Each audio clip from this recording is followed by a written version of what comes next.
Ya. Ofo alofa ma whatalofa atu Samoa na whafonga. Nei vaenga o la fiafi. Ya, ia le tua. Tātou toi au lia mai foi nei vaenga o la fiafi. Ia ngai foi tātou o la whanau. Ia o onga le tangu le ngata foi lea o whaiwa lo filima. Ia ngā ruenga ia mawhiau masani foi o ni aso. Ia, fia lava e whatalofa atu le nganga. Le soafa whaperepele ma le soafa malo le tātou li whaola o Yesu Kiriso. Sua sunga i whawhengainga, ma nā tō partua so spata koe taulanga, le na mafuta mai le tātou lai o CKA Ministry, ne tūla le fiafi. Ia le whangaruina fo ia au ona pa ia, au ona tofi, tono e kalesia te potasi, ina ngata koe leo, ta māma tina mātutua, tono mauta malawa ia mese ia uso matupa fine wo mai masani mese lau tarvou ia mo fana witi ia mo wala vanoa i mai tato live CKA me tula le fiafi haleluya so fana Yesu Kiriso ka papipele na fatalofa tuai pa ia leo ia male pa ia leo sui sunga te tai nei ia basta sua to e mo ma vanoa ia leli. Ya, haleluya. Saya foi nai termina to vai foi ia por calam ia faftai la tua. Ya leu temo mai le ia no mato no fie. Ya la matalier tato por calam por tato live, il tato scripta no veluma ia na u taina tato hospitalo. Ya tua to la ila auna. Haleluya. Le tua lo mato ma faftai lo lofa maluanga de lei. Ia lama oe no mato ma sa fianga i mato fi au masani mga ruenga ki tili fata mana leo ma la putuinga la fana le wato ita ina mai na to soifua meses mato bola netula le fiafi ma usina lao ka pena to fa soa to ai luna lo por la meni alata na matalia netula le fiafi tama bala uina lo nga pa ia ka pena na fa mai matasi mai ina mataina le por kalame ni tula ia pamulia fo ia la fa pena na mai mo mai fa longo na ufiong pa ia le tua ia fo lo fa munyanga ia ti maua au na tua ni tula fiafi ia fo lo fa munyanga so na pasta mai fa fo ina fo le mato kalame ma ko po kinta network ia te ia mese po tua no palo mese le kalesia ia lo fa munyanga ia ti la to malava ma wala vanoa pa fonga mai mo mai na fiafi o ia de inga ya to no mato nang ka mangalo su mato se me ko ya no Yesu de mato ri ma mato paula men amen ya le tua to na fiafi ya ai la termine la to de vanoa isi o bo mai le su ko te tai ya plan ya so na pa su amen. Ya, maizalo. Lewa, mai foi na fatalo fantu, mata tai foi o peno ni fiafi Samoa na tu pele ia, ole nganga fia lava ia foi na tatu to FAAVAE. Maizalo. Ile manuia mai ante ia, ile ngi mata fi foi o na le tua, ia le ngata foi le o ma paanga, ia mainga foi o fai ona mai mo mai tatu po kalami. Lenga tore nei fo I ala ata po ga ko page for CKA Ministry o isi lava ministry ma lo le fato to le yaso te tonu ana le se lo le tua ye le fai le tato mai il le fia fili lei e au te taton fo I Samoa ya e le boa ma le ile lau fa funganga ma lau si le le fia fi ia o le tusi lo fa pena na fa solo ma te fia pea e fa lo antu ma fa tawaina pea lo tatou vaavai atu ia Iesu ma lona filagalo e iai la le nafi avaiaso sa atuana i atu sa iai le tala o tatou o le aufaigaluega faatasi ma le atua pei ona aufaigaluega faatasi foʻi ma lana aufaigaluega ia Paulo ma Apolo ma Kefa ma i latou uma lava sa latou galulue mai lenā foʻi vaitaimi e o mai foʻi le tatou vaitaimi o lo tatou galulue faatasi lava ma Iesu aua leʻi galo awa foʻi o ia o tatou te o le tātou tai lea. E tātou te o iai le tātou le iai le tino le nei ma Iesu. Ia lo iai le nganga o Iesu lo whapena na au whatasi mai tātou. I le tātou au nanga mo le mālo le atua mo na fina ngalo. Ia le nei fo ila vai asu fau. Ma le fiafia o mafi fia ma te fia tala no atu i le se upfo i whatuina le fiafi o le FAAVAE MAUSALI. The solid foundation. O le kele o meo FAAVAE pe o ngakaku uloa ma sila fia sa moa. E uma o ngā filifilia se lau ele po se o ngā ele. Ia o na io ina lea ma wha mausali ina ni tangata. Ia o na talatala noa lea.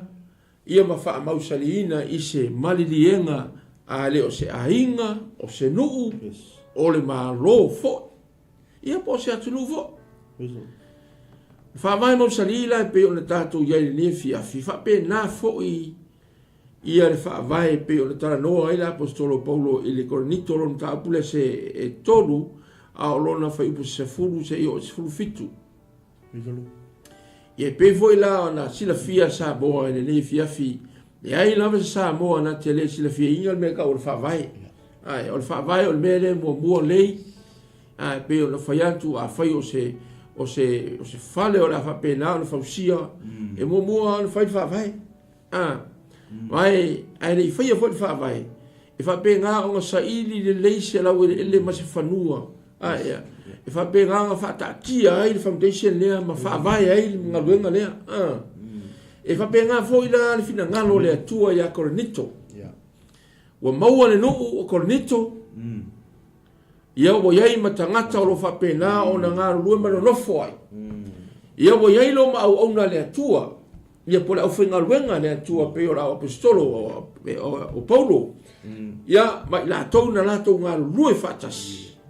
O isa la tau a mata e loa o na 𝚘𝚙𝚎𝚘𝚎 le ngā luenga le atua. Ma FAAVAE ina ai le FAAVAE MAUSALI i to tonu Korinito. So sa moa le atulu pele. E se le kahua ngi upu. Langa keringa kako foi lea whatalatala no hui FAAVAE ai whapasir kaimi. Ai a kako le sa ili ilia. E un kako misi ai po la wingo nei tusi. Le winga ya lai o nga sa tusi mai ai apostolo Paulo Korinito kusi mai a kako. Ai ono ole Korinito la. O uma ona FAAVAE ina. O uma na play FAAVAE le apostolo Paulo. Mai ole FAAVAE MAUSALI sa mo le o uma e silfia magako loa o Yesu Kristo. O ia lea o le FAAVAE MAUSALI o mea unga. E maise le e kālesia. Ai sea, leanga foi o Yesu lava le fetalai. Mai lunga le nei papa o te ati ya e hai lau e kālesia. O lea le papa. O Yesu o le papa. Si. E moni o le tau tino ngā pētelu na tau tino ai o le halo Yesu o le atua soifua. Ai o le tau tino ngā lea pētelu, o lo tau tino i le tangata lea e ou le ekalesia. Si. Pe foi o ngā whaiau se mākala foi i nisi fo vai asuma. Sāboa, ia kako mākala i le kele o kala inga e wa iai. Mā o a onga. Leanga o lea o koe mai e apostolo FAAVAE lea. Leanga lawa i loa e apostolo. Wa iai isi ka mai fasi FAAVAE. Lawa a maka o mai kongo Korinito.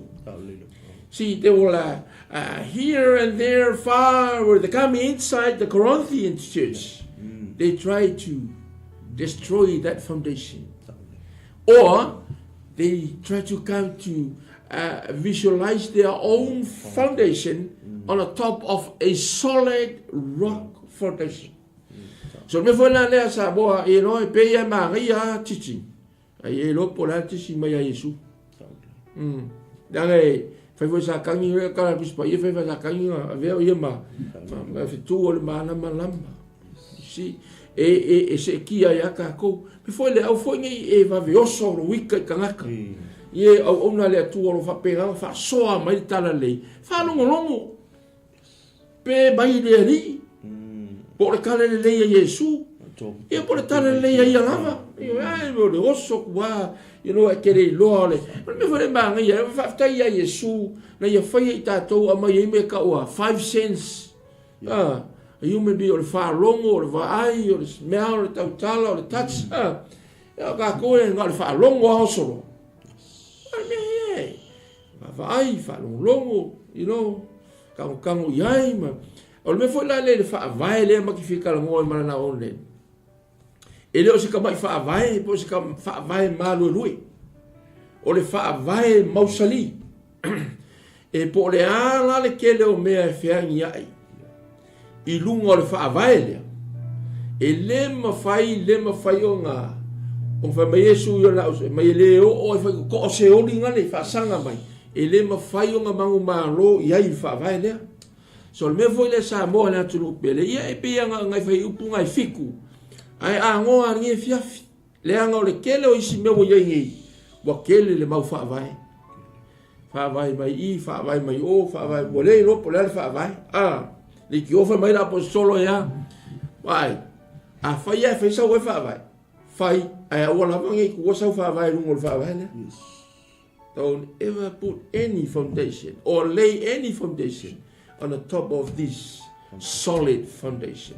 Wai o Yesu Kristo. O le ngai fala fia fila sunga le. Ka ua ori lo toloto. Wai le o se apostolo e fau malo.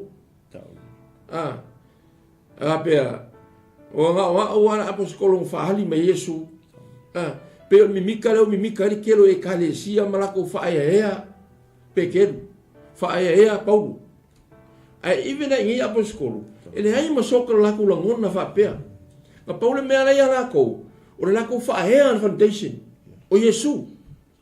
Ale mele o kelinga faia kangaka. Wala ko faia kangaka o lenga duaku e. Ngala ko e vaku foundation. O ka ko o fenga luenga vatasi me Yesu ka ko la. Ka ko ke vakua ma keu o faal. Ale lei o fa MAUSALI nga menga ringo kofia o apostolo.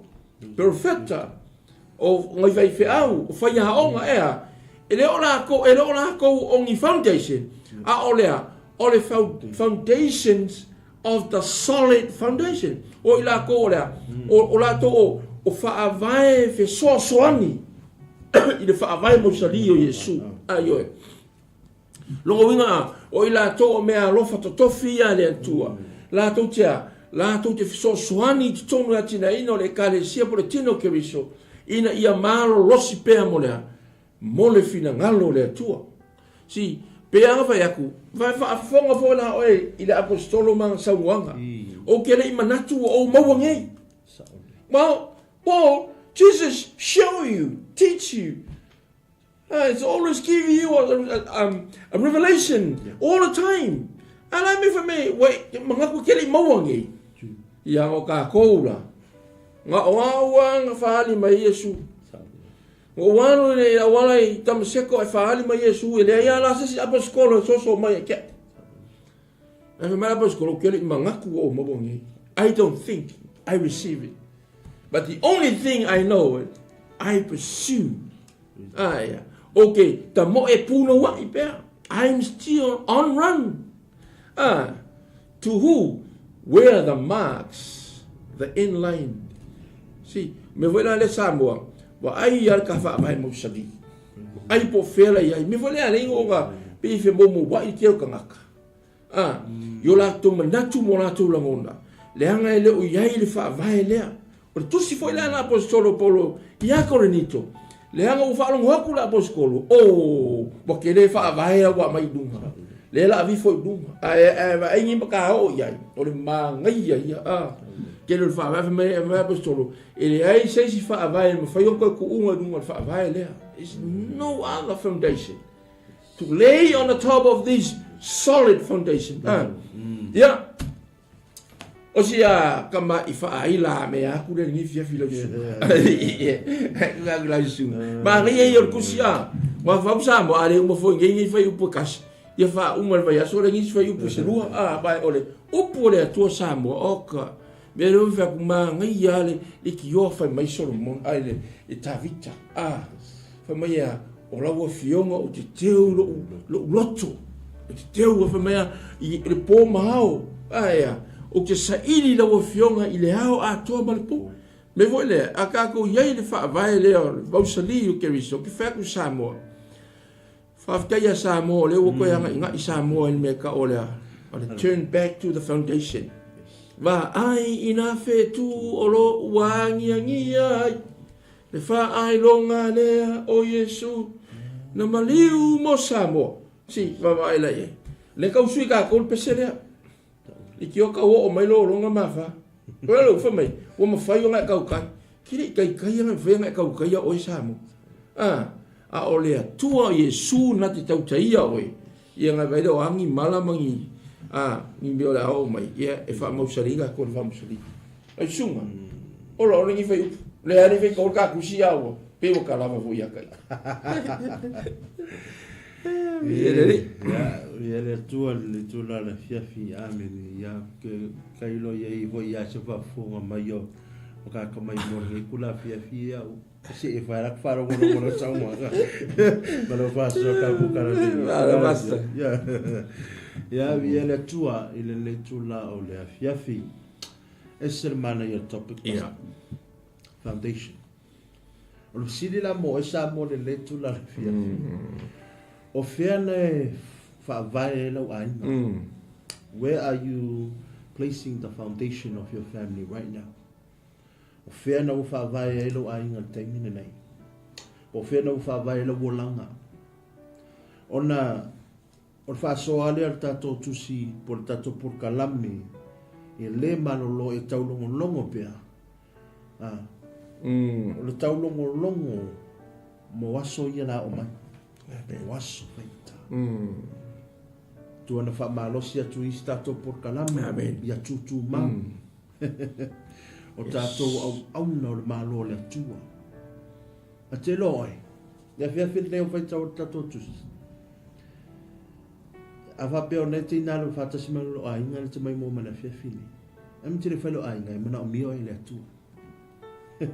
God needs you. E mana o mio e le tua. Martala Paulo, o tātou ala whainga ruenga. We are workers. Yes. Para o tau o le malai, o tau o le whatoanga, o tau fwoi o le whale o nei whau le atua. Mele tala Paulo, wa o whaonga ina le mea lofa le atua, o peia au se te funga o poto. I'm like an expert builder or a master builder. But Paul's not a master builder. But see, o le FAAVAE o Paulo i le atua. Pamanuia i le atua i mea lofa ia. Pakua le mea lofa, pa kufunga poko. Ai le ia onga. E le ngia, i la onga, i la onga i Paulo, e a bea ngai o sakamuka. Le kaka ngoa e fo i e suke wiso. The master of builders. Yeah. I tato FAAVAE MAUSALI na nana matai o le to ta o so matai tai. E ese ta o mea lo FAAVAE. Ai a sa o FAAVAE. Sa o fo i ale piko ni. O nei stami ma le langa lo we tato le nei vai ta. O fa nga ia FAAVAE o funga fatasi. E fa o FAAVAE o funga falua. Ai ai a fa pe funga fatasi fa. O FAAVAE foi tão funga fatasi. Ele va pe funga fatasi fa le o le FAAVAE al fa le fa o funga fato. There are different foundations or different areas. Dela what te tiro loi. Mai Paulo. FAAVAE silia lea. Pe pusumatas. O FAAVAE o au te li fai foi le FAAVAE. Amen. O le mena silia FAAVAE. E nei le fai Paulo. Wang o sawa whakakia ko FAAVAE, au o umma o whai le FAAVAE. O ke li koe ki ngā inga kau whau FAAVAE mo oi. Le o sawa e wako FAAVAE, o FAAVAE au o umma whai. O ai o Yesu Keriso, o ina whai o le tua. Hallelujah. We are workers. A se whi au whela o nomba waina fo ia e tato tusi. Tato wo e abe FAAVAE. Yes. Mai FAAVAE lea. Tō abe Yesu Keriso li se uso atangata. Te loa e taimi o ngai broke le FAAVAE le si uso atangata. Te le tauna abe FAAVAE le Yesu Keriso. Brother, if that foundation is not working for you, try this one. Whaonga FAAVAE lea. Ai sia, ona e ia le taimi le fai tau tatu tusi e le taimi toi tofu tofu inga I mea le na whaunga whaunga mai paulo ia whai keki ia whai keke I mea ia koe whaunga o whaavaere o ngei kei me kofu inga pia fio mai le li kofu inga le afi pa mai asao ia mea nga whaavae inga nga whaavae mai mawara kau ya amen a mai a mula ia o mai maua o mea a fa mai au oe ai e ke sao a se nga lave lalo sao nga I ngā mosua e loa le ia ka lenga e ui mele afi mai ka la am mai fonga bo uma se whapunga besungu sanga la pisi sangu e fua so do e mo smoky jawo e loa le ka ka mosua para nga bua nga mea nga ka 𝚟𝚑𝚎𝚘 solid foundation not just a foundation but a solid foundation o manuia o kiza le malo blessings na uma na whakaki ele ali whaola na tatu mai a e whau anunga na whaavaere wapi a o kia malo pamungianga o whamanulonga receive it I whatu wow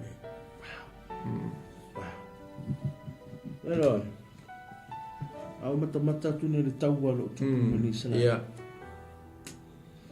ai o te manga ia foi la tato subject ne fia sam si tu fanu ai sala eru amen you taia ei tu foi lo FAAVAE o te vai ku video so tau fai tatalo mo tangata so a tangata na ola mai mesia ama ko silio na le tato ta kama ka karangoa ku ni ko misa aka I ka diske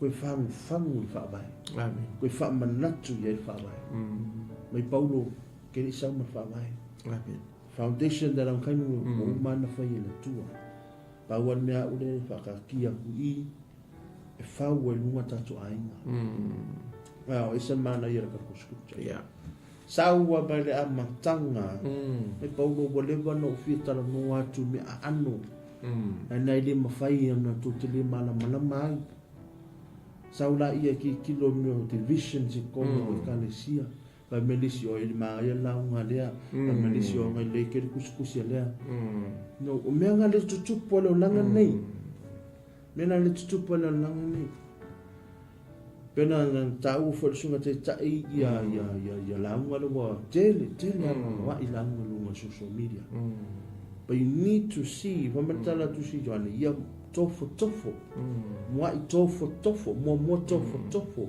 pe mai fea o ngai se kai mi wala I foundation sia me e forward e fawi aulu o me manga ia le vai o me tau mata o me o leipo so o me o monga o ngai o iska ka fa penga o na to le faingo na to FAAVAE I FAAVAE material things a pe o nga brand e le tele brand ne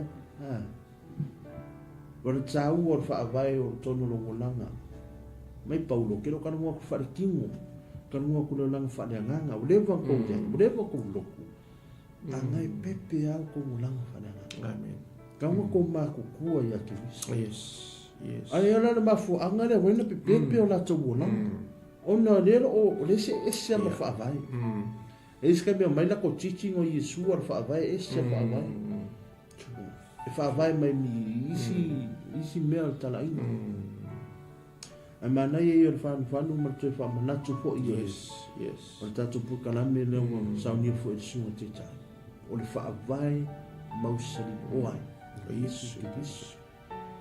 Yesu ke biso pero to ta o le so te tai e le fa per Sao Paulo fo mai na o wa sa o le lava e foi stami e fai ona avere le tatu pride ta yes e iska mi fa o foi tu langa tapi o uro foi me tule va ia o wa langi ka ano ma si Pale le awangi a fo e ka kukulanga ma ka kukufinga. Ngalo le tatu FAAVAE lea. Mai paulo pa wala le mea so kiriva ki au ko. Me e kukusa ka ko le finga pe. E kawi ka ko the same. So ofela se auna po se to wingi po se patu pe taulanga le fa pena na e auna. A FAAVAE i sukubiso. Yes. Ko li inga na fo ina. Amai, o metala po e to tusa o mata to. Le faira nga ruenga tuto, ma fa susuina. Au le atua, e nat fa tupui. O mela ia le fata o tona su marono vai po i kome. E fili le tangata lono loto. Ame o le atua, nat fa singoina pe fa tuluina le mea. E fili o e lo loto, lo plan, e fai o e lo plan. O fa moenga yo le tu. Sai e fili ka ko plan o fiel mele mana nga ilo wonanga. Para o fa moenga ya tamu plan o le tu. Ko ne ki leia ma ka foundation. Le ale mena te mana o follow dream le follow. Pa o la no. Tu o le fa o ma ka fi maulo dream ke ma o. Vai a kango no sui do FAAVAE. Collapse. E collapse lo. Ia te watu le sunga le. Ia le li. Sa moa e pele lava oio mai o roto. Marana o nei me foi le ma fa so tuai. Ia maka ka longo ko foi i tato foi ia si ke ministry. Lo wa taulanta le fio mai o le FAAVAE o ia leo Yesu Kristo tato tupu tato li ma tato faola. Mai le lava se si FAAVAE MAUSALI. Wana o Yesu lava mana tu fo fata oto fa mai Yesu la o tangata poto na te FAAVAE lo na fale lunga le papa o ai o Yesu le o ai langa e ia ka mi o e a fa inga i ka ko il tangia ai ka ko folanga i lo longa ma fa lo kalangoa i le tino a lo fa ata mai e le taimia e lo tawina lo tato o langa fa le nganga o ila le ala manga o mia pe for ngia fiafi mai la apostolo Paulo ile lofa tu no le tua o tu ina mai ai a te ia pe o se tu funga poto ina te ia FAAVAE pe na te au una ina mangalue ina le FAAVAE le ia o maia o Yesu Kristo le ia Korinito se kalesia malosi de termina FAAVAE ai ai le fa pera o malue FAAVAE le ai o ia si FAAVAE o piori lunga le FAAVAE MAUSALI le ala pe wa ka kangia i kilo ko Korinito wale va ai lo Korinito i le FAAVAE MAUSALI le nga amaka mai ai ia wa rakua ngaka i lunga i FAAVAE wa kana la apostolo Paulo fa mai a o le nga ke kuinga se si FAAVAE ia faikeke take heed who anyone lay another foundation on the top of this foundation I say vai o le lo warning mai kako o fa nga o le tua o fe so e solo le me online I say wa pengi in kia foi le pola ka foi le sa fa longo kala ka suai a so e lo me o le in kia but a fea la o iai kukongi o tātou tangata, o tātou mawhauwhau, tātou kalesia, o ainga manuu, fea o iai le FAAVAE MAUSALI, o Yesu Kristo. Aia, me foi le Australia, i sa moa ia malanga, le logo foi lo langa fua, FAAVAE i le atua, FAAVAE i a Yesu, ma ngaia kele le logo, ma ngaia kele le meolo FAAVAE ka kofua. But the questions are the people, they are founding their life in that foundation. O FAAVAE ai le ola i lunga i le FAAVAE lea. Po le mea nga ka wai, pe me foi le, we're Christian. Ka uro mal palangi, you're a Christian. Oh, yes, I'm Christian. Oh, Lord. E lo foi pa ka palangi from Kalamako. Next to me like Samo. Sini dal palangi le si ia di inga mai. Le inga le ofu pa ala ko sa markala ke question markala pare e ka wai missa ya solva so mai only Sunday I saw them Kone ale ko nga foundation e ia le me lango le wa kele fo sa moa ele va pe fale nga ku le ye tupu fo sia ma u fo ngai ma u fo ye kale sia langa le wa maka o nga yai mea wa pungi kia ino kako wa ai le FAAVAE MAUSALI pungi kia I kupe tamawa inga le poto whaeaina you name it le kelo mengi wa maka o nga le kau wa ai to toa pe wa ai MAUSALI wa ai le ko kele I le FAAVAE MAUSALI o Yesu pawa lea ke loe ori mo fia loko le sa tamaiti ai sea ma paua lo suafa ngo fa longo ia o no o kau fai kau loko ka maiti le ai ma sensi ai ngoa I o fa ku shima ku ainga se manga ye le fa white Sunday ya so uma ya ka ke fia fa longo ai ka maiti fa kau loko ya Yesu o tangi Yesu e no fa Yesu ya te oi ya le FAAVAE MAUSALI kako pese foi nga ya sola Sunday school ya Yesu se tama Yesu se tina ya Yesu se fa na o le me foi na le tu sola apostolo Paul fa mai langa wala ko loa wala ko se mai ma le FAAVAE MAUSALI fa mai le lapta inga Paulo ile kalesia fa mai according to the grace of God which was given to me as a wise master builder I have laid the foundation and another builds it on it. But let this one take heed how he builds on it. For my la se singa ke building la se si FAAVAE. Pe nga ke aki nga inga ngisi me au ka for FAAVAE le. For my ia FAAHETEHETE. Ia FAAHETEHETE. It's a warning. Nung winga fa ke no winga ya. Ele o me uma ngi FAAVAE. Yeah. Kong na ye yangi FAAVAE sia ka ku kalesia pe se ma ku kalesia o kalesia o le mele ku se ko la apostolo ya Korinito o Yesu lo kala mo me e pe lo fa ma fa apostolo ya ila ko ave ma o mo fa ya onga I ko kongo Korinito la ngai ko kele va nga poko ia e nga ka inga la ko staringa vo ko spa ma o filosofia fa ia nga po ai kalo le lorangi poko ka nga Korinito le ala pe fa ia ku apostolo Paulo Korinito fa ia se sio fa pe nga o ka fa wifo ngisi nga me au ka fa o le foundation le ia FAAHETEHETE ai sea le nga fo ia le se si FAAVAE ka u ku u no FAAVAE le no other foundation e kele o onga I le FAAVAE le kele teaching about the FAAVAE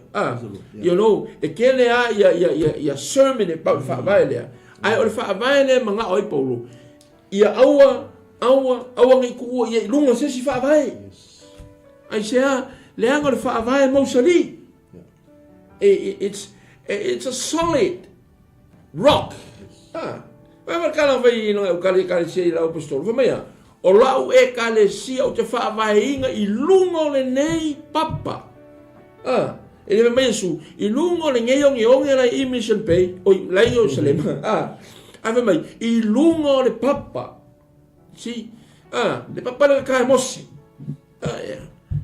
yo punga mai ai Yesu nga ma fainu ai nga Israel le fo I la fa mai ka fa so fa ila fa punga ila Vabele Yesu mai ia fa ke la se singa ki ko ya ki nga inga isa se sia se ati na este si FAAVAE es foi ro ati ia tasi ma fa tete pe fea ona ati si e vai se le ka mai ke le atua malona poto na fa loa ia la apostolo Paulo fa mai wa le ma fa se tasi ona tu se isi FAAVAE ile mea wa uma na tu ina o Yesu le ai faia tia se tasi le nei FAAVAE o aulo o rio o Matamua o la au va fali 𝚟𝚑𝚙𝚢𝚑𝚝 e faalia nga luenga tangata taito tasi e faalia fo I le aso a wai whaaria le afi e tofo ina fo inga luenga tangata taito tasi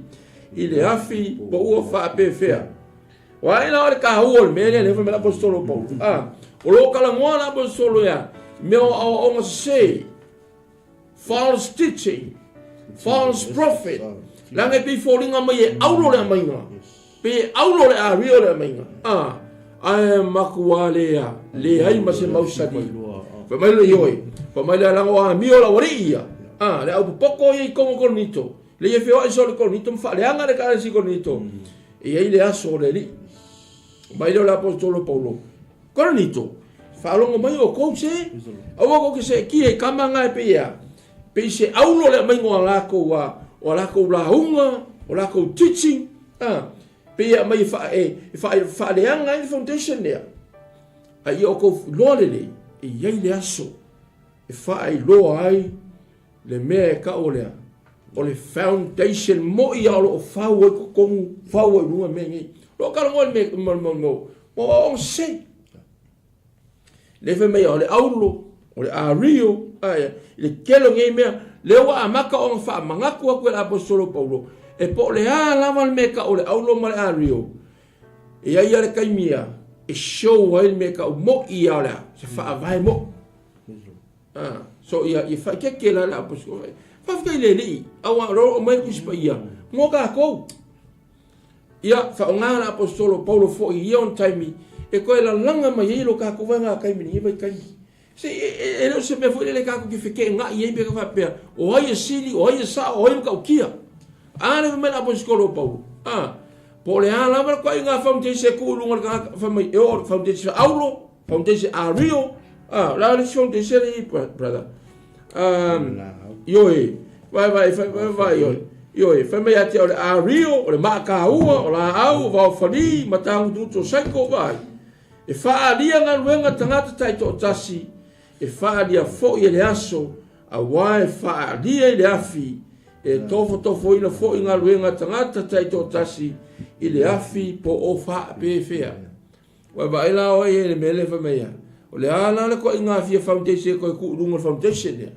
I o le a show e le aso le la, kofo inga le afi. The way you doing thing.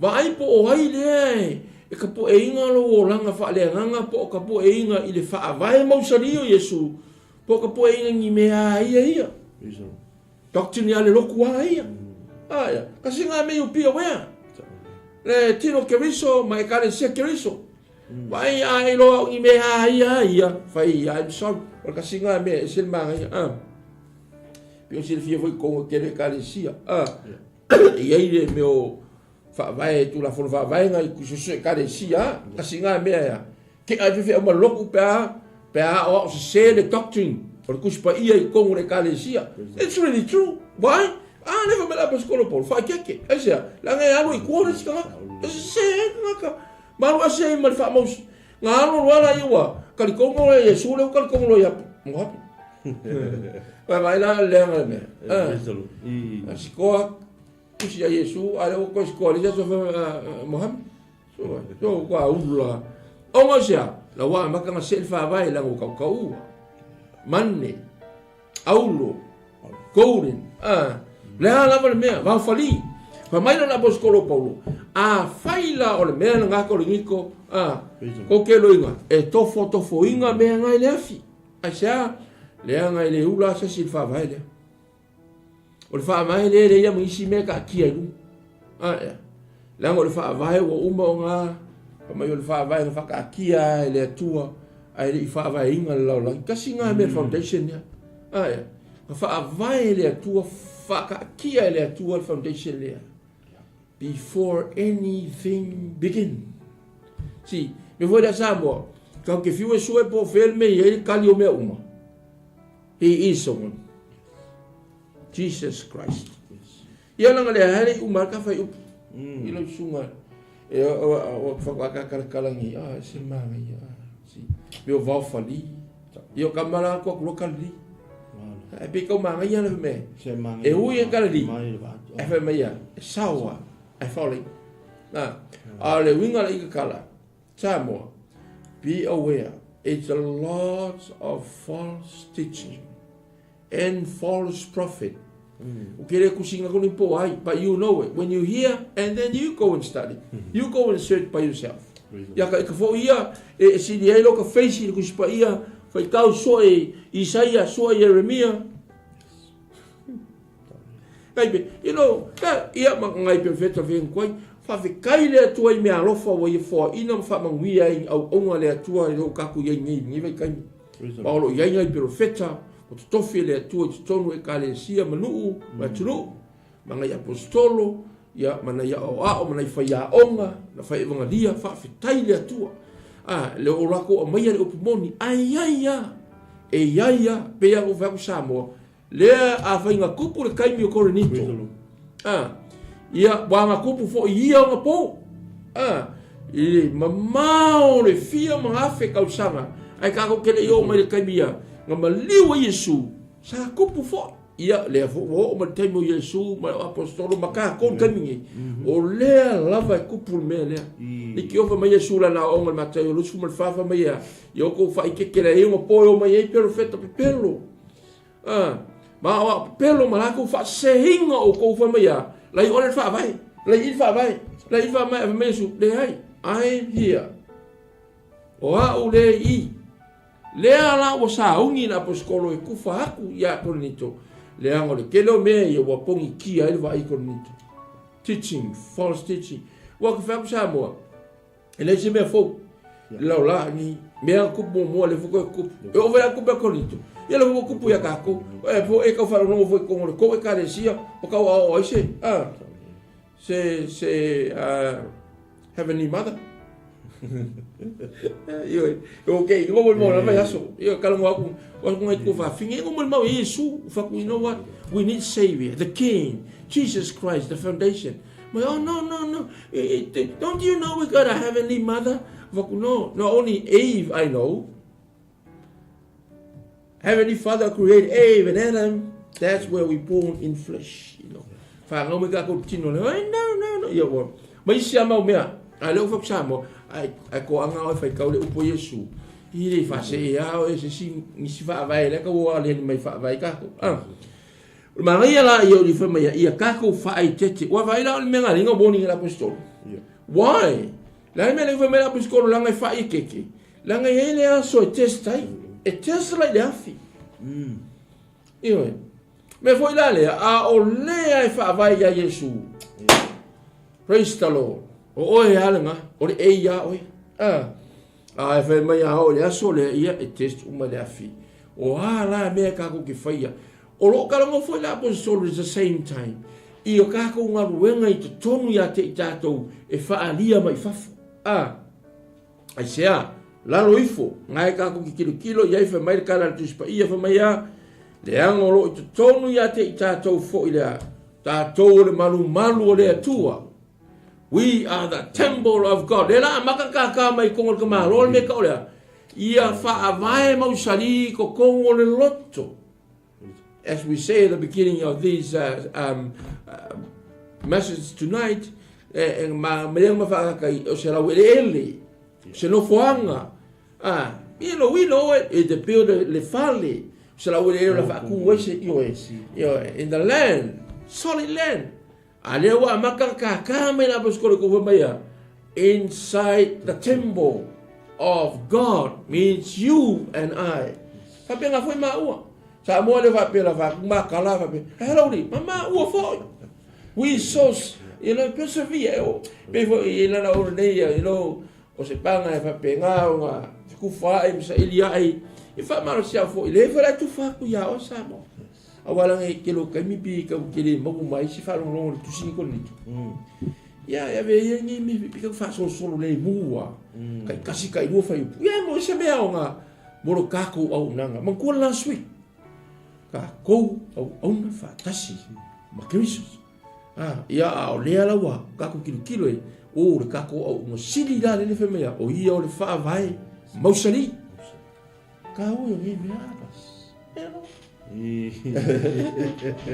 eu sei asamo hello suga yeah praise the Lord Matamua fia foi ala fa so ali Al sunga ko ya te ni tuna le fia. Amen. Mana ia se mata ona to e mai I sa vanga te tai. Al mani foi la to foi inga la le tatu FAAVAE. E le to foi nai le FAAVAE. Ai to foi nai. E na ati rumo FAAVAE. Hallelujah. Hallelujah. Yes. Praise the Lord. Mana ia va zole so le. La to va far no mo si para ka. Atu le mai la nganga le mele. Seta wow. Yes. Mai. When the time of the Lord comes, or the day of the Lord, the foundation will not be tested. It's what you place on the foundation. Yes. Never mai Paulo. Ia fai keki.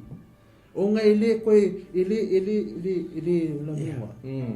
Ele kofoinga le FAAVAE. FAAVAE le. Ele ula isis. Ele koe sa ilia fo I le FAAVAE pe fa pe I. Mai kapu FAAVAE le. Ai ia fai keke me fo. O nga mea ngai fau o mea ngai kofoinga. E kofoinga le afi. It's not the foundation. It's what's on the foundation. E ke ala fa mai Yesu. A fau le me lunga le foundation on this rock. You are the wise. Your foundation. You are the wise. Me a saula ia matangi ma fa.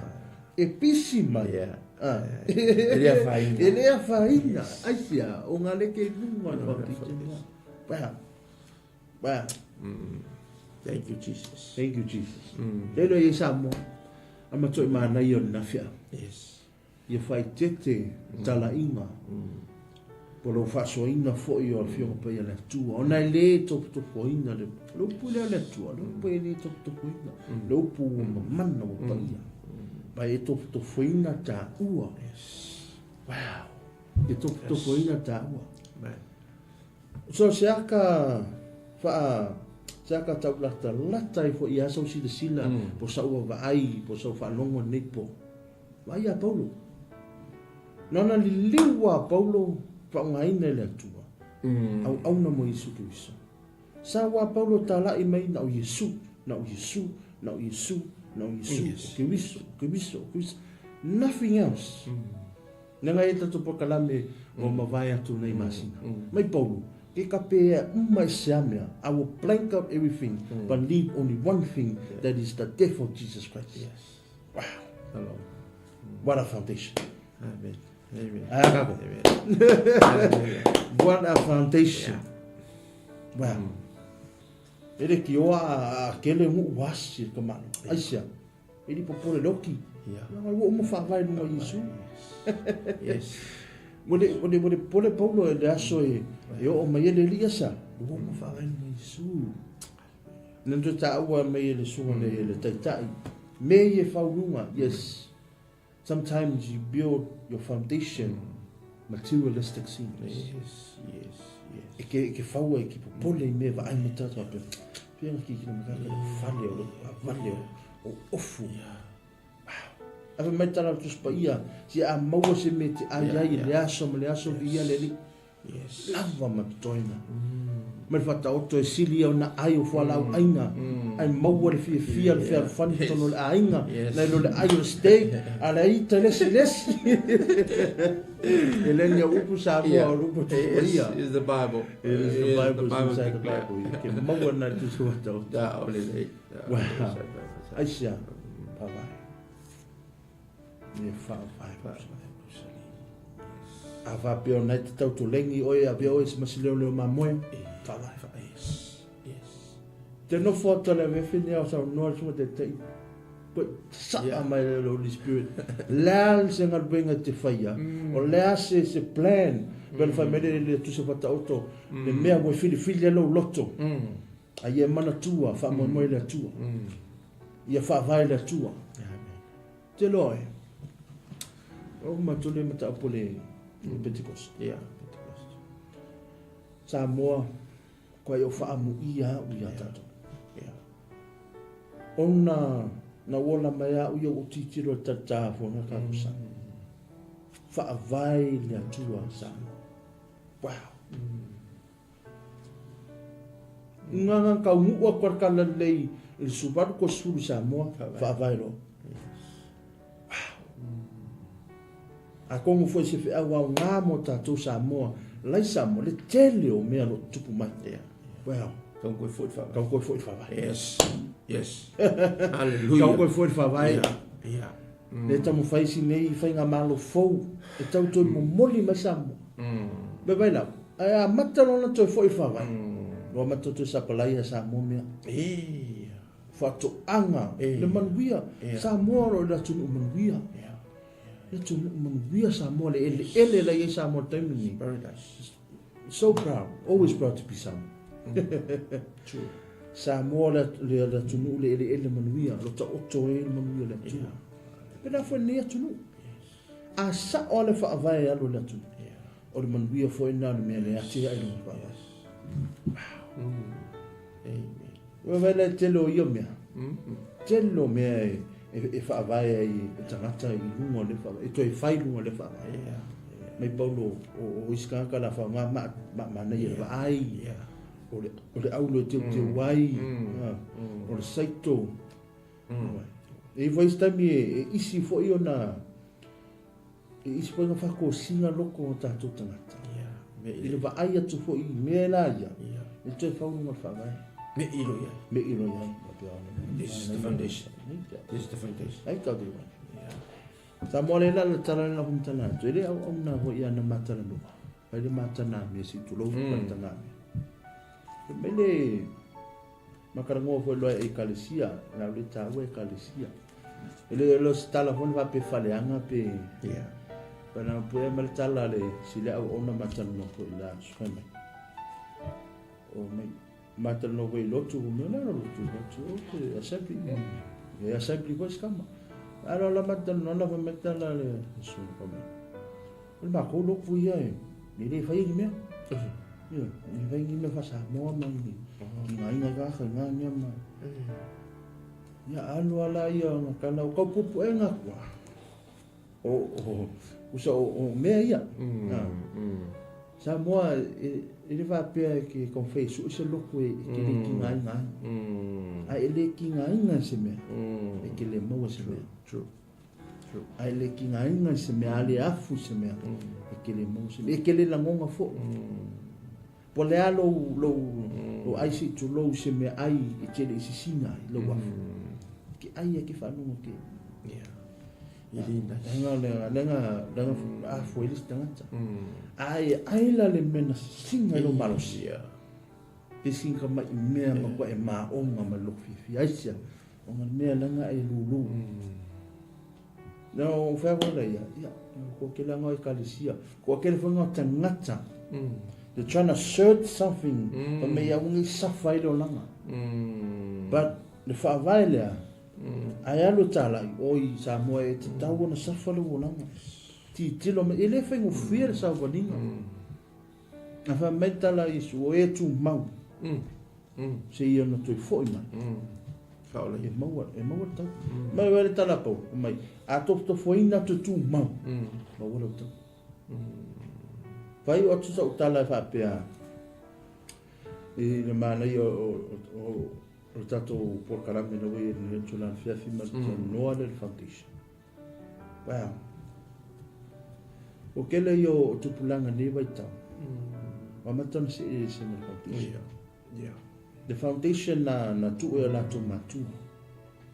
I know e le se matu e le tu la fo ina la tu pana. Na tsi la misa mo te loe te le tu la fo ina lo fana. But o vai le sao o technology o lo langa lo ye ne vai ta. Ai si le tamiti o te lo leia. O la sa fai le mo ko matu. So le la tu o lo savali o lo so vai ba walo la tu lo meo mana o ina matu. Ai si le telo meia o peuti lunga foundation. Wa ngalo e tamiti. Tele yo talalo wa tafalongo ni teng. No vai o le fefe ale le talaposu mo le ono. E avele ona. Lena dual masina le te asuma le ono tau sanga. Na mali westa e ta ma ho i lufu. Ku fa tau sanga. Mali marsiti le fainga talo langa no mo vai tau no i aisia. Se is the foundation. Si se ese lo Samoa ma FAAVAE tele o le tupu o le fefe le tangata i me reo tipe o peo vai lo ia kai maka ia la kua tipi piu o ia wa pe ia le semen tupu ke o fa wir mo le lei alfa manato tatu po kalame ne kuna fiafi le FAAVAE yes le to ta o fo yo ta tou o malu le tu yes Mtu ana famai Paulo ai o me FAAVAE famai o er fado nei fa le tua nei fa nga o le tua God needs you na mana afa pena mana o mia ma o le tua e mana o mia fo o le tua a wote ma to ma mai lo tangata a wote ba i fata wa lo tangata aisia ona FAAVAE le eres FAAVAE na tu ma mai na mai su ke biso eres FAAVAE na fatana fai e Yesu ki wisu ave ya piteu me pitule piteu lunga papa ne le papa MAUSALI ele ngata na FAAVAE MAUSALI firmly strong foundation fau le kalisi vai como o feito se o olha se me to pawa wow that's really powerful. But Josioli, le manumaro, oka, aka mawar nga FAAVAE. So, uma. Sa tonga was. Ba. Esse é tatu. Amen. Tatu faço ni tu na fiafi. Ia nga to te sa fa me yo telo. Onto skole kuspa ia. Na tot fa fonga me fo ia se ma u fa so atu ne tu na fia. Ta u or FAAVAE. A tonu se toi fangu mo Samoa. E toi fo i FAAVAE le tua sa. Wow. FAAVAE le tua Samoa tu la me fanga malo fa tu tua le tua Samoa. Toi fo i FAAVAE. E toi fo i lo. Manu ia mea. Yes. Wewe pe le akari ma maua. Alu ma le o.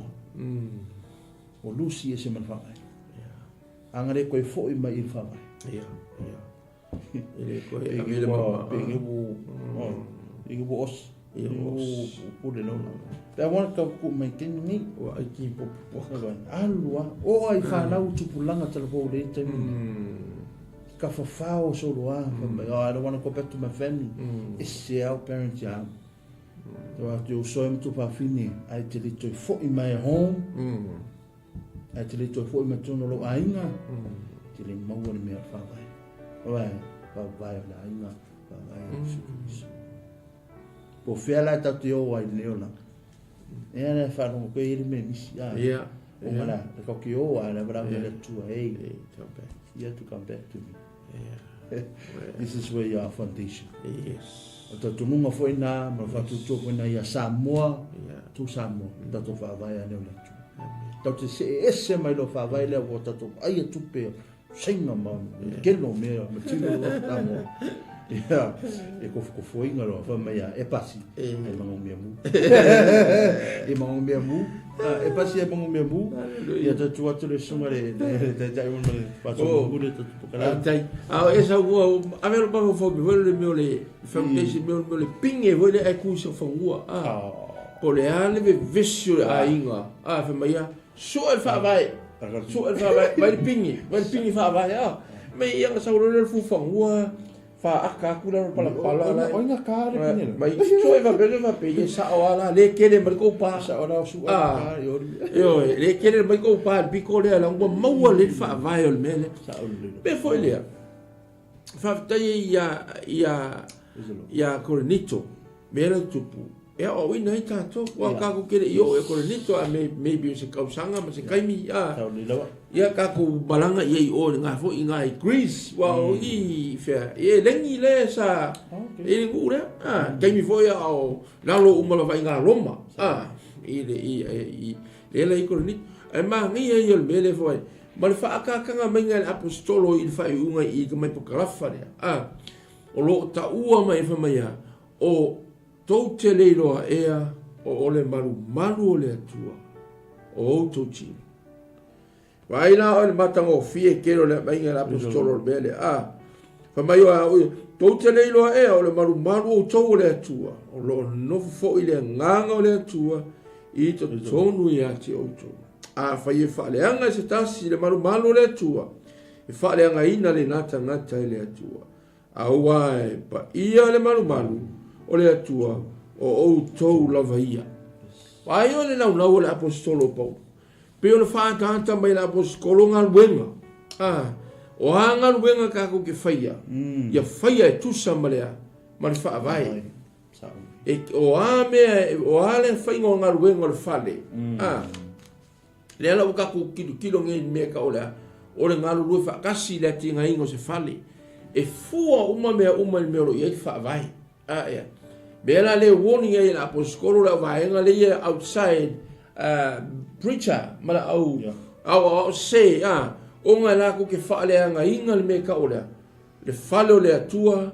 po le malu le atua po fale anga inga au kafa o lungo le FAAVAE le fa anyone te hit ia fa keke au le la fa mai langa le anga o le malu me le o le tangata na fire ele atua. Yes. You are, for my Corinthians, you are the temple of God. So, ko ke loe pa ia le malu le atua langa pa ia le atua na ia fire. Me voi le ko fa mangaku ko la apostolo po le Korinito. Korinito o ko le kalesia o fa me alo fainga ele atua ele nganga pa ia le telo me alofa. Telo me lei, telo o whailonga ma venga o mena whaia le atua i o kaimi le mo whaalongo aku o koa se ko kere lo o ko wa kelo kangaka wala ko ko ola me ko whaikaanga mulilua wala ko ko ya pi wala ko ko fo ia ku do langa ku wai sara ko wala ai ele ia ve ila toma e kare sia Korinito le tu le ala fe me apostolo Paulo ko kele nei lo Korinito o se faaleanga I le malu le atua e faaleanga ina o ia le nata ngata according like the fire burning all works o ngaluenga uma fa mai se sunuina I hafi le ala o to la patai la apostolo ia le Korinito ia fa pe nga ngalato pi awea e taua tele tatou le atua le anga faika ko le atua le anga ko fa mangako ko Paulo e Korinito o koa o to tangata le atua na fausi e ina o to le atua o le tempo le atua le anga no fo ai le anga pa I o le atua ia te o to Korinito me vola le o kusi mai fo ia ka ua nge fiafi ia ta FAAVAE lo ko kongu I o tato loto le tempo le atua le ia le FAAVAE MAUSALI ko kongu ia I ka ua inga ia manguia mea uma ka ke faia mo le fina ngalo le atua o lo ka ua o le malu le atua o lo nofo ai le atua te tonu ia te itari vai whaftai le ali fa mai wale fa mai le atua o ke ngofo I se la au po ke alu ke ngofo I se si mea ai fa mai o go you and I Corinthians you are the temple of God o foi ma ua manana o nei foi o maua foi o malu le tu makako uma o silo mai ala le meka ku fai fa mai ia kako fa keke le malu le tua fa le leia ko kon ave ese le ale feita nga ile feloto ale nga ile femisa o ngaluenga ia le anga ai ma mo o inga o isa ile va ai le foundation le tua ko ia ke kako o Yesu Kristo ki ola mai salamo e fa fe e mo fa ma la le tempo le ale atua le o pala ia ka o e ko e fa mai tu samale upo le atua me vela le o wongi ia ke ka kon ma ko foi le yo le o ke ya me o le angolo waki e o ngal venga o lo sila le atua to tongi o tato lo e pe o ia sila ma ngal venga ye fai fa mai sunuinga I lafi fa penga fo ilanga tila fanga I tonu o tatou loto ina me e me fai langa ka ko pe o FAAVAE o le atua ai fa me le atua o kongo ki va ko le o FAAVAE ia ke ngai esa pe ia ngai kau FAAVAE lo ko pe ia ngai kau FAAVAE fa fo ko ngoi ma si ma o ia pe foi le sa mo la tu pe tu lo le ngalo ia ka ko fie le tu ala nga fai ka ko mai foi la ia a winga mai ta to le tu le nei funga le o nga iai le ngaluenga ma le fe au le atua amen fa nga ina lo soifua fa nga ina o ma ele nga ui tonu le ainga ko mo le kalesia tonu ngaluenga so se mea tonu o kalonga kasinga mea ele vinga ngalo e kia ko o nga lo iai me ka o le leadership topic life ngai fa hadu ko o nga participate ia alo atangia mai ai fo issue so ia Michael Jones le kamikiki fa mai ia makan me ka on le All Blacks ka kalo fai tano ale ia mata tano io le kala sa alu marki kala karpe se loku pe All Blacks se vai ai of muy era ori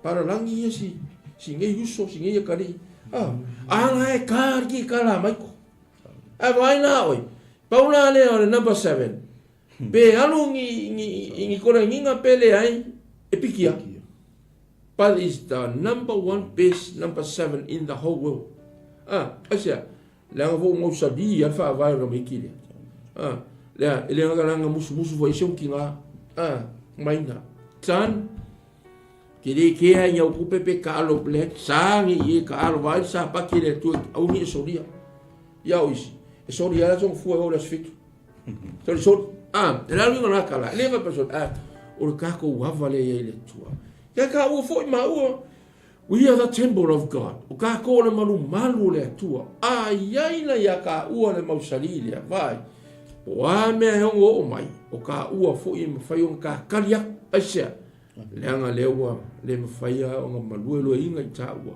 langa lewa ya ke ka o le mangaku fo me ka malo paulo fo mai e pei o se tu funga poto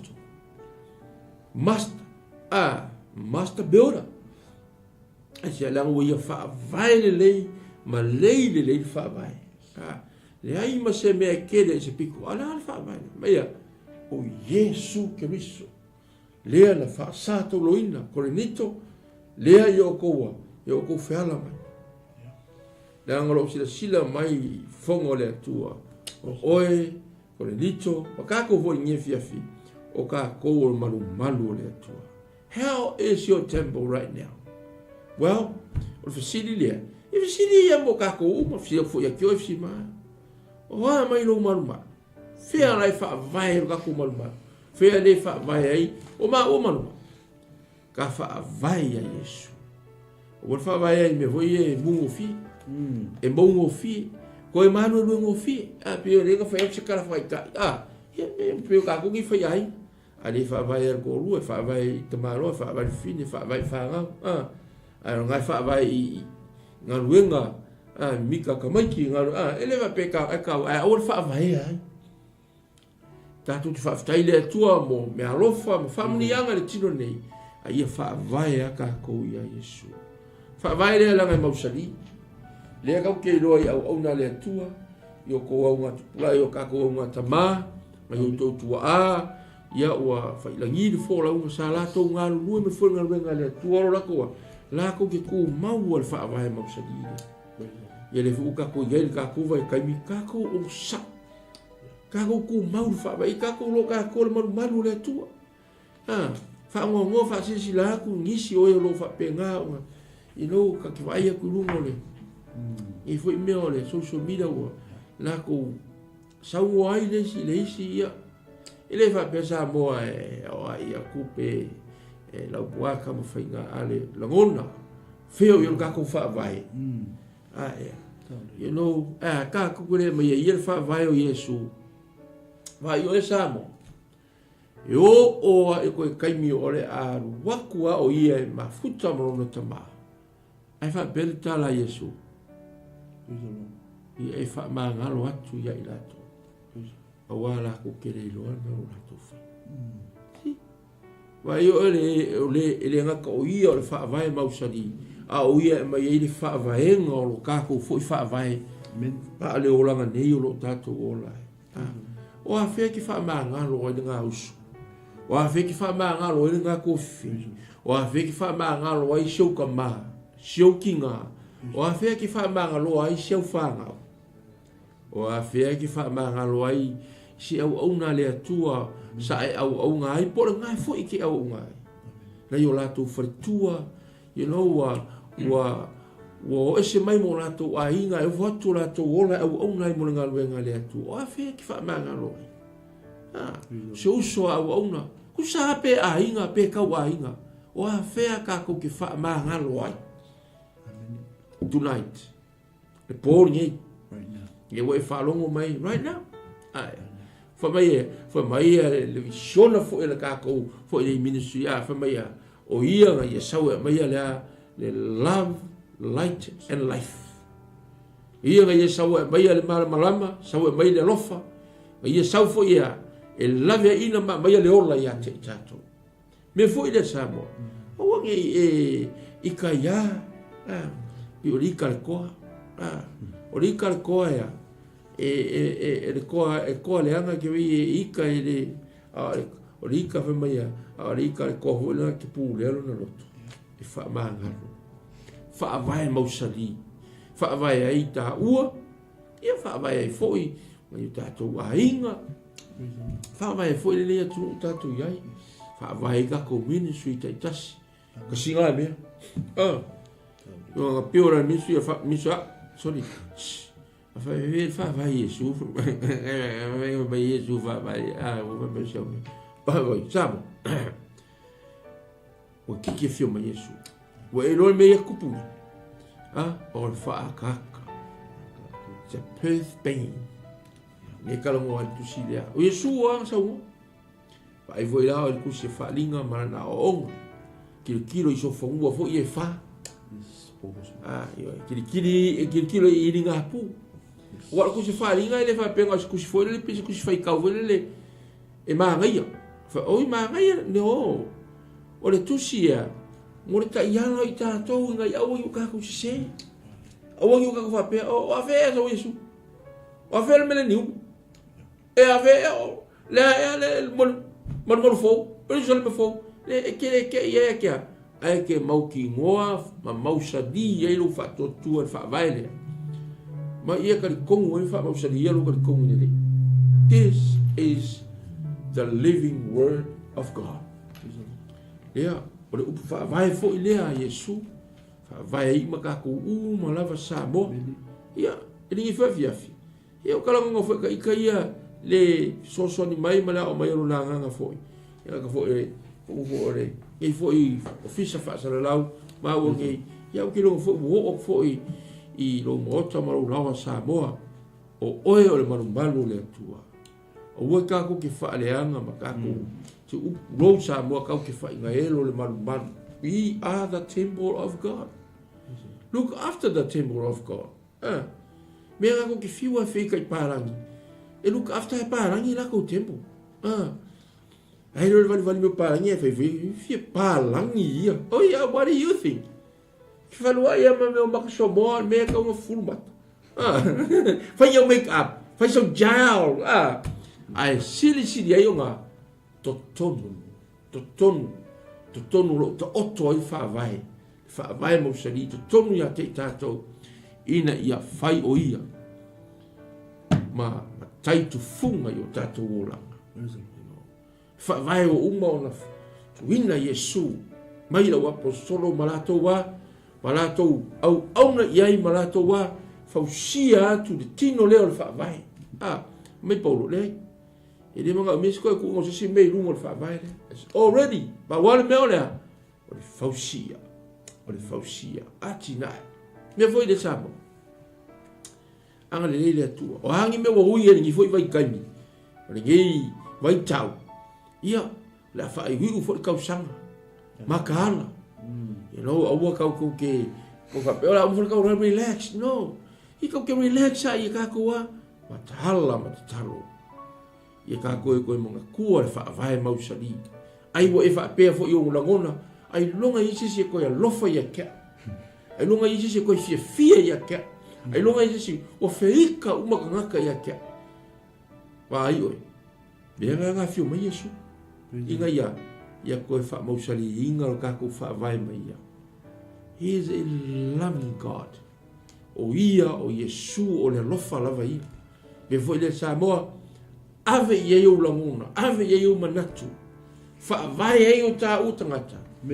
Ile malu sili leo ia fausi tonu ia te tāua. Whanofo ai le FAAVAE o Yesu Kristo. Ia tu nā kilo sunga wa. Nei o FAAVAE foi le fiafi ia. Ia. Lava. Noa. Matamua fia le whakakonga ni malwhanongo foi. Luia. Ni kuna le fiafi sa una matitai. Mana ia si mea na tuna le tuala mata. O fia lava tatu te folau e ni o langa. Amen. La fo i lo manatu i fo lo tangata. Mai whapea o e o tangata ua parpala e le lea msa. Tau tina atu Samoa. Mai tala Paulo wana mua i fai i ke wiso.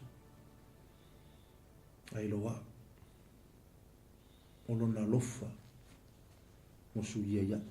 Ai loa. Amen. Fea lava fo i tatu e o ai pera upu fo i a tele na whaonga Samoa. Mai e lele la barto loa i fea. I tui maaura mai. O fea e malanga i so Samoa la. I tui fo i ana na FAAVAE. O fea fo i e tautu te ngā lue ai la le whata whai taulanga o whaona inga o e le atua. I te toi la ngona la FAAVAE. I li whai ngofie le FAAVAE ina mai o tala lei o tatu tua. Ona na FAAVAE le maningo loi mata o totu masaa. I li whai ngofie. Ai o se ala fo ina o toi whamanatu mai o tato tusi whai tau mo tato. Ona sau Paulo i le kalesia i li whai ngofie. Mai Paulo. Ke le sau e keu mai ngau upu. I li liu e kou loko. Kasi al me li liu e kou loko ngā FAAVAE loko sau maa. Amen. Yesua. Amen. E whamai, peo ke toina. Apolo e whaasusuina. Au le tua e whatupuina. Amen. Po la fiafi le nei, ma te whaasoa atu, ma taratala no atu la fiafi le nei. I le fatu e to tono lolo. Ala ma wha moenga o le atu, na te whatupuina. Awane i manatu pata wa e lo tangata. Amen. Matala Paulo, o oio le whalo na whai e le atu a taimini. Amen. Yes. Awa te wa ai for this tangata, whai wa umana peo le atu this tangata. Yes. Don't worry, your time is coming. Hallelujah. Pai e steady over ai, focus over ai, fix over ai. In the foundation. O se fe au mo tātou umalawa. Mo wau, mo pasta. O tole whafo mai, Samoa. It's time to go back to our foundation. Tele nau langia tangata le tala lea whai mai e a saure sainga e whaula whale inga. Saure i kia whailanga tewi. A sau kako Samoa e whaile loko. Aisia, e la ngonga le Samoa whai. Wow. Ai ole mena na FAAVAE loi mali o tua Samoa i le atua. Ona man asa mai le tala lei yunga le basa o Samoa. Whanongo kukoinga. Ia konga le nga misi Samoa. Le la e lo akua ia nga manguele o le atua sa o ana le. FAAVAE loi le atua le. Atono stofa manatu mana ia na tatu pukalame matula fia. To foi la FAAVAE. Metala Paulo tato matata ngalui. O le se uso tangata le tu punsa. O le ele na na fifa mai le tu. Alu lu ele saito. Lua lo sei to lo sei to. Or fare fo ele fa o le tu ale ave FAAVAE. Amen. Help your brothers and your sisters out there. O ele leo o taua. Fa ngaina tatou ele tua. O lona fonga nai fetalei tua tawata. Amen. Help one another. La foi se kalesia o penana nga lua ai. Nga lua le fa mauni lunga FAAVAE. Amen. Amen. Au tua wa malosi I le auna a ona le atua na te ngalue pai pada le FAAVAE. E ei me faina fa popo lunga FAAVAE ai to foina. A sao o ro tau. Ai a pai mu. Pa me mu na me na fausi. A o e fa sao. A sao na vi. Ke mo ni mu. Ya. After ile tua. Yes. O le vinga ia fo ile tua li kula le fiafi. Te o tele maupu ia wa. Na to fo yona o me fo si uia le mapo tala. Hallelujah. Ni tula le fiafi. Wow. I know we are blessed. I know that you are blessed too. Na ele se maupu. Yes. O upu le tua. Yes. O le upu ai e pa ia mana. O FAAVAE ai e MAUSALI. Au tātou. Lenga lue. E I foi taimi e le ato atoa fo ia na sa walinga o le fonanga. But luckily, we have this foundation. Hallelujah. If e peu tai o tātou kamata. Stand firmly, asia, o no le aso mulu mai. Mele tua, tu mau. Amen. Pau ana le mea wena mai FAAVAE na ie tu mau. Mai sau ia fa so songa mto to fonga. Ana te tu mau. Aisia, o no FAAVAE ya Yesu Kristo. Mo le tula ngang whaftai te le lava. Yoi. Sa moa lau whafonga anga. Kele na te. Ni tula na fiafi lau. Sila mai, maro mai mo mai. I wō, mai ngani ngati koi lea. Au na stofia le tua. So sepata pi taulanga. Amen. A pe nauna mafuta mai. Le tato por kalame. Sike I ministry. Ni tula na fiafi. Ya, tō mara lawina tō suafa I alau sila fia le tua. Amen. O taimi wha mau. Aisia. O na o sisila le tua mara ngā kuenga. Whaftai tere lau sa mono mafuta mai.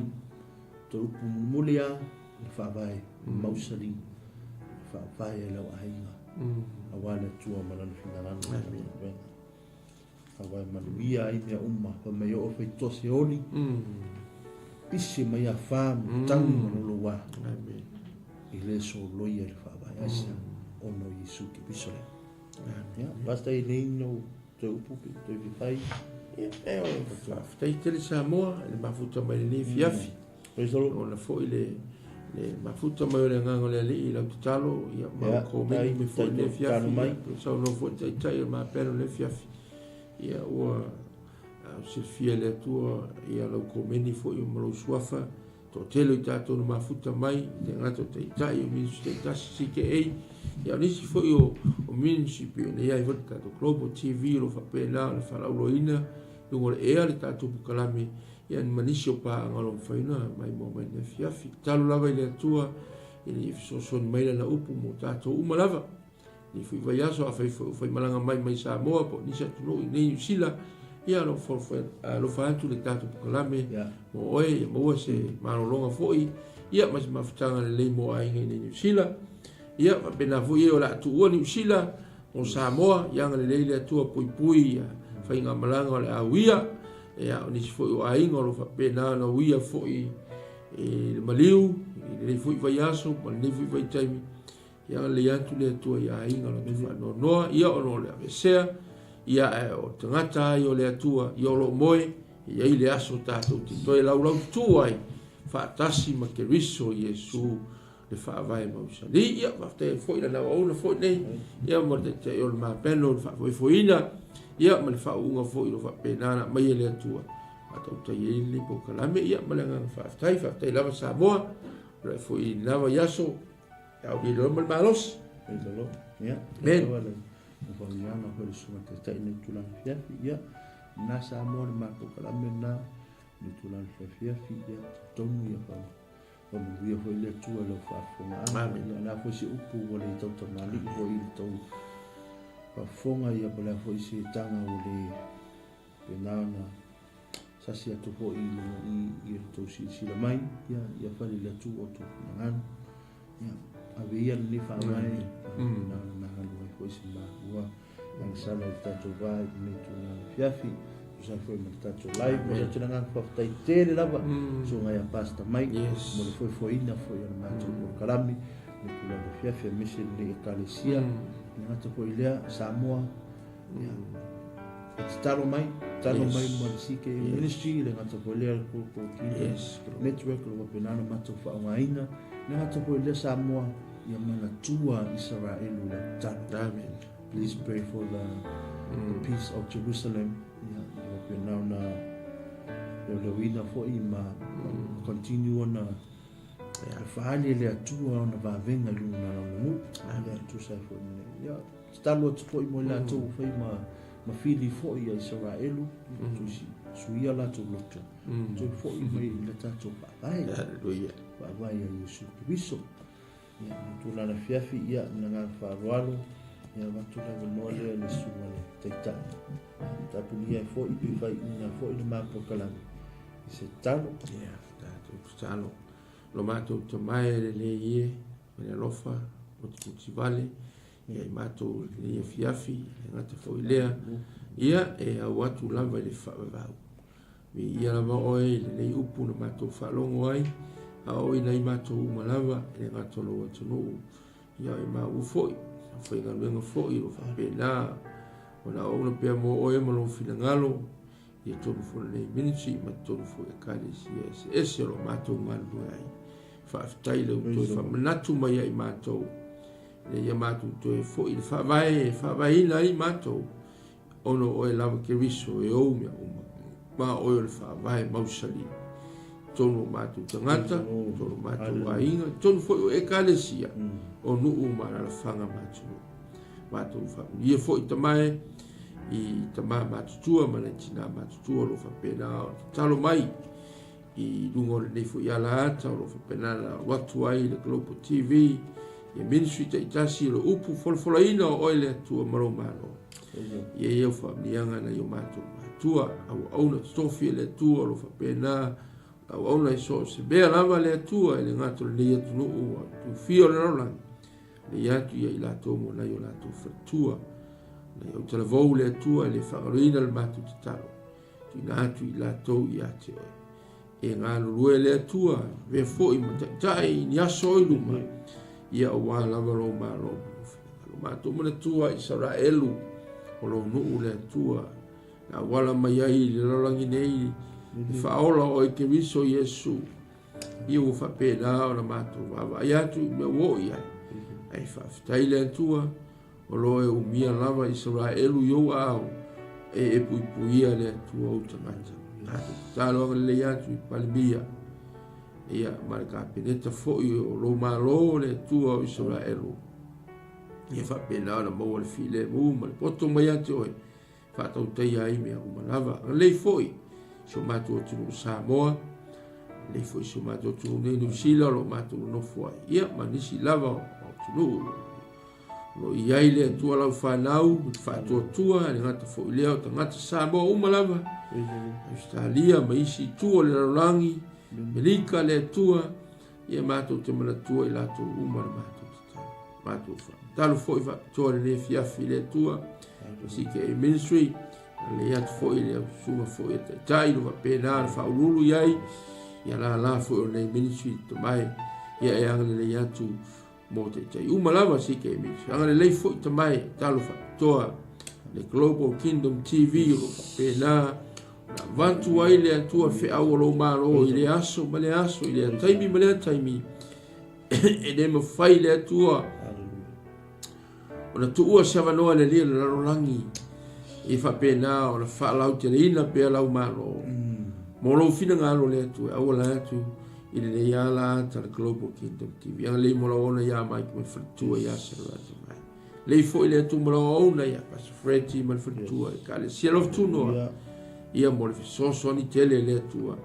au la va lo malo mo lo fina ngalo lei le tua la ona nei feni le tua ia fa au ngaina pe fa la ina le fale ia la ona nei le ngato le FeniSio ona ia tonu fo e kare sia fa penana au ona ai le tua la ona nei na matu talo fa muia e tap puai mai fo i ne fiafi na matu ainga ia mawo mai masan ta mai fo i le veinga ia te oi e tu mau pero matu fa tau va mawo le ola au ona pe ia te oi o le veinga le o Yesu fa vai moni o matu tangata e ala le matu te talo amen amen amen amen Jesus ia se la Samoa ia lava en shalom shalom shabbat